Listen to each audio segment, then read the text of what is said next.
So, Michael, we're here at your dad's pub. You spend a lot of time practicing here. Is this the sort of environment that you grew up playing in? Yeah, before this we had another one not far from here, and that's where I first started. And yeah, my dad used to play local teams, and before we had the other pub as well, my uncle and auntie had it as well. So my dad used to play for their team, even though he took over it then. And it's the same here, play for the local teams, just get out when I can. But then PDC don't allow that much because you're never at home. But growing up, this was a 7-day-a-week job, just being here straight after school. Pub opens up at 7 o'clock and I was here 7 till 11. Sit in the office then before mum and dad went home, and then, yeah, just get on with things. And I guess that was such a significant part of your childhood. It was until, well, only started when I was about 14. Like, up until being 14, I had no clue what darts was, didn't interest me. My dad played a lot, but I just thought it was boring. One day, went to school on my bike, being an idiot, fell off it, broke my hip. And then, yeah, that's where it started. I had nothing else to do, so I just sat on the stairs, watched my dad practice in the back room. Like, can I have a go? Yeah, went from there, 180 after about 3 weeks. And then I just started to fall in love with the game because it wasn't hard, but it wasn't easy either. It just felt like it was a natural thing to do. And the love for it just kept on going and going. And more hours went into the day through practicing. School started going downhill. College did then after that. Yeah, just had one goal, and that was just to make it in the sport. So what were your interests prior to breaking your hip? I used to play rugby at school, never played for a team out of school. Well, just like watching any sport and playing any sport, and then, yeah, got into darts, started to become a bit lazier. Not playing rugby anymore because my body wouldn't allow it, and yeah, it was weird. Only for a stupid accident that shouldn't have happened, because I was being an idiot. I wouldn't have been sat here and I was world champion. And bursting onto the scene as quite a young teenager, when you look back at those times now in your early years in the PDC, do you think you were ready for everything that followed? I wasn't ready for the first Premier League. I know that for a fact, but it's Premier League, you can't turn that down. And that room, I think, for a year and a half then, I didn't win a game. I played 30 Pro Tours. I only got past the second round twice. And I only just scraped through that one. I think I finished 64th. I think the TVs, I don't think I was much ready for. But just like, again, you're playing to qualify for it. I think it was until I was 23, 24, because I won my first Pro Tour at 19. 24 was when, well, 23 she got pregnant, and 24 we had Junior. I had responsibilities then. So when he was born, I had to give myself a kick up the backside and get ready for things, and things just felt natural then. It felt more easier. I had a responsibility which I'd never had, and I think it just made life a lot easier for me then. And you are such a humble player. You never lose sight of where you've come from, but what aspects do you feel have changed from those early days?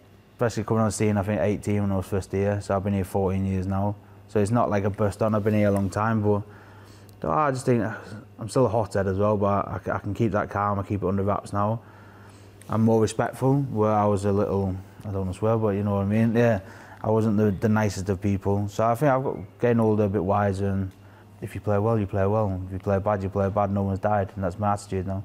And for those who don't know, because it is quite a fantastic story, just tell us how you got the Bully Boy nickname.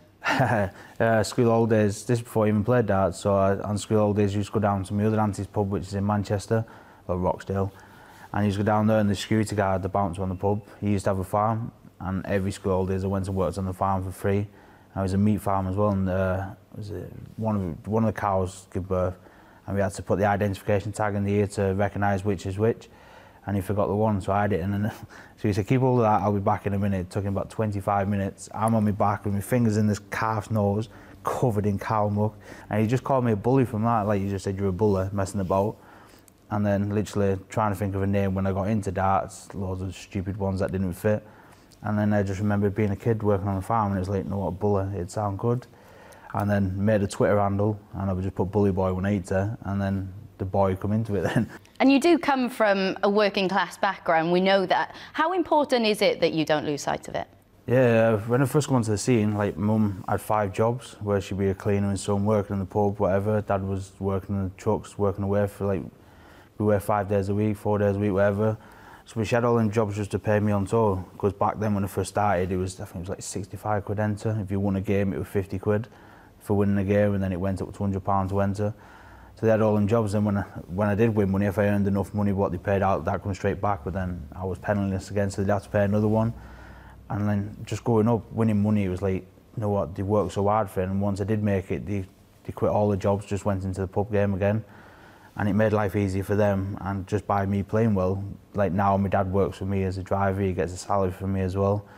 Mum works as a pub, and just a lot easier. That's why I've never lost sight of it, because we had to work for everything. We wasn't gifted it. Me, my brother and my sister, we all had to fight for everything we've got. And that mentality of having to work hard for what you've got, how much do you make sure you instill that in your children as well? Yeah, my kids are not the best at it yet, because they're still young, but they know, like Junior playing rugby now, he gets paid, like for me, on a contract from rugby. So if he scores, he gets a £5. If he tackled, it's £1 on the tackle, man of the match, he gets a £10. I'm trying to instill a winning mentality into his head. And if he wins, it shows you get rewards for it as well. And if they want money, they work for it. They go and clean the chicken shed out, they go and play well at rugby or football.